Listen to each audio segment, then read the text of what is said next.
Syedaralun Syukri, warga Biren yang pada tahun 2020 berhasil menciptakan sebuah inovasi, yaitu Jengki, dan di tahun 2024 juga mengeluarkan inovasi baru, yaitu pembangkit roda Gisa.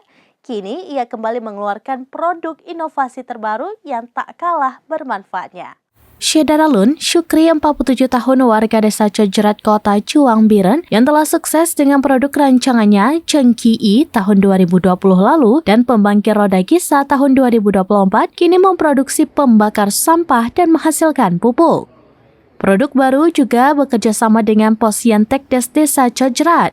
Syukri kepada seramminus.com pada Jumat 2 Agustus 2024 mengatakan produk baru diberi nama Waste Pyrolysis Portable. Alat tersebut memiliki fungsi dan manfaat untuk pembakaran sampah organik atau karbonisasi yang ramah lingkungan.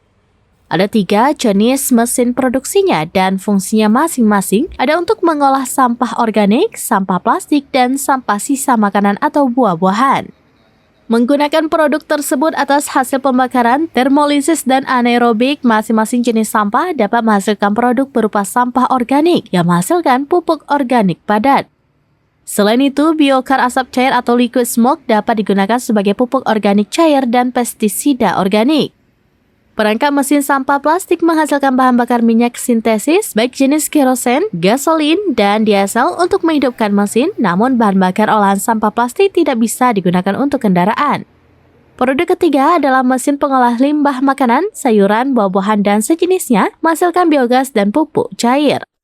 Biogas yang dihasilkan dapat digunakan sebagai sumber energi yang dibutuhkan pada reaktor pembakaran dan termal. Produksi mesin pengolahan sampah ini karena di banyak titik sekarang itu terkendala dengan sampah, karena saat ini sampah ini bagaikan tanggung jawab pemerintah.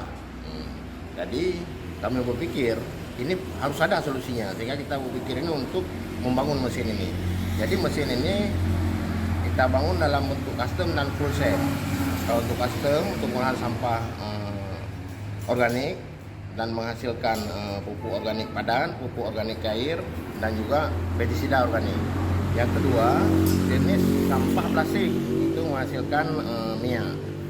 Dan minyak itu sasarannya bukan untuk dimanfaatkan untuk kendaraan motor, ya, bukan digunakan untuk mesin, tapi digunakan untuk sumber bahan bakar reaktor alatnya sendiri. Gitu. Yang ketiga, itu jenis limbah makanan, buah, dan sayuran. Itu menghasilkan biogas dan pupuk organik cair. Juga biogas itu dapat dimanfaatkan sebagai bahan bakar alat itu sendiri dan juga dimanfaatkan untuk rumah tangga. Dari Biren, Yusmadin Idris, seramminus.com.